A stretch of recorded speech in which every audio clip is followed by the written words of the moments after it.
नमस्कार दोस्तों, आज का हमारा टॉपिक है ईश्वर की इच्छा की खोज।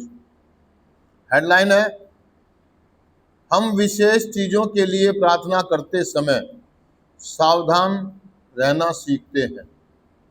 आगे है दोस्तों, अपने एडिक्शन के दिनों में हमने आमतौर से अपने लिए ईश्वर की इच्छा को जानने और उस पर चलने की शक्ति पाने के लिए कभी प्रार्थना नहीं की।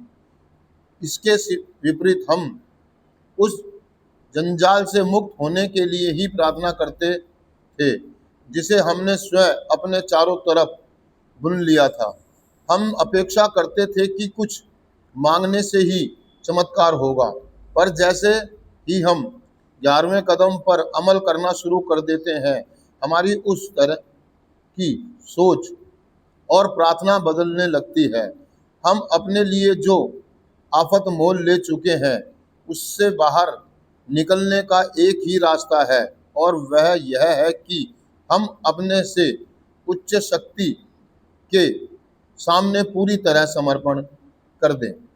यानी कि दोस्तों, दो चीजें निकल कर आ रही है इसमें ना समझने के लिए। पहला जो हमारा टॉपिक है वो ये कह रहा है कि ईश्वर की इच्छा की खोज, दूसरा समर्पण, दूसरा समर्पण, तीसरा और 11वां कदम,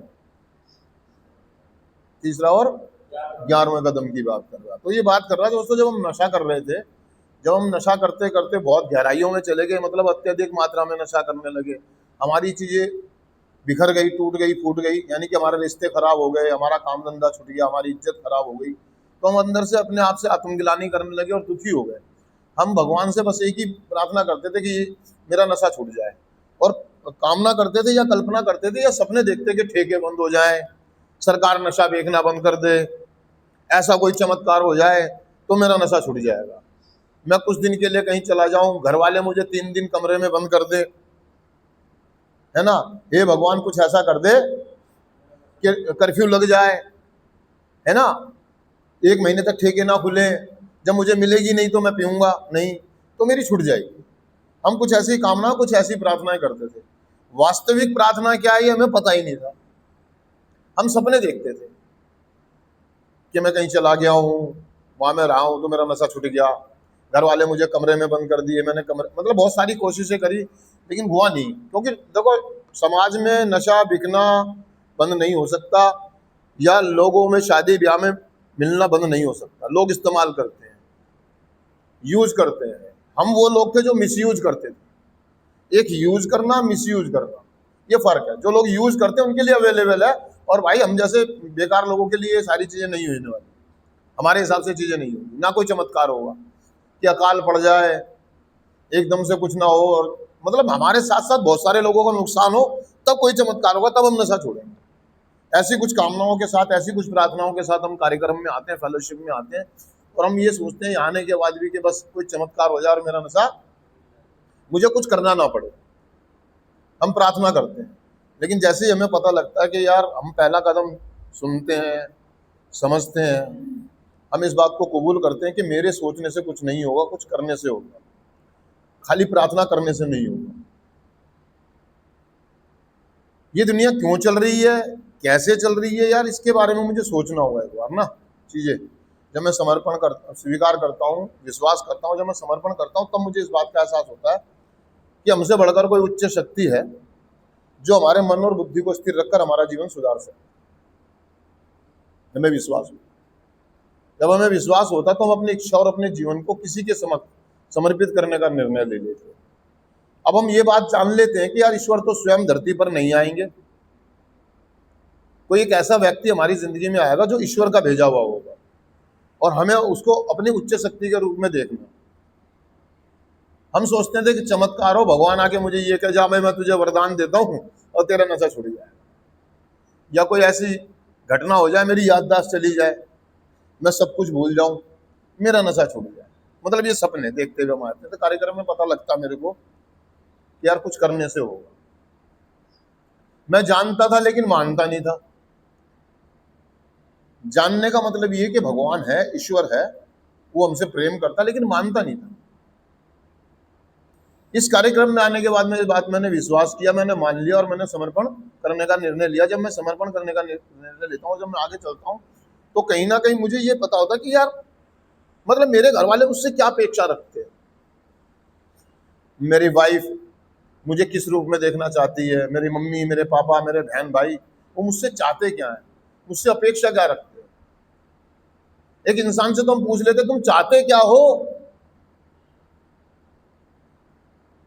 तुम्हारी इच्छा क्या है। अब ये हुआ कि हम जान गए कि वो चाहते हैं, मेरे घर वाले, मेरा ईश्वर, कि मैं एक ऐसा जीवन जीऊं जिसमें गड़बड़ घोटाले ना हो, नशा पत्ता। तो ईश्वर की इच्छा का ज्ञान करने के लिए हम जब प्रार्थना करते हैं तो हमें पता लगता है कि मुझे निस्वार्थ भाव से जीना है, मुझे बेईमानियां नहीं करनी है, मुझे झूठ नहीं बोलना है, मुझे फ्रेब नहीं करना है, और अपना सब कुछ उस पर छोड़ देना है। क्या चाहता है मेरा ईश्वर मुझसे, उसकी इच्छा क्या है।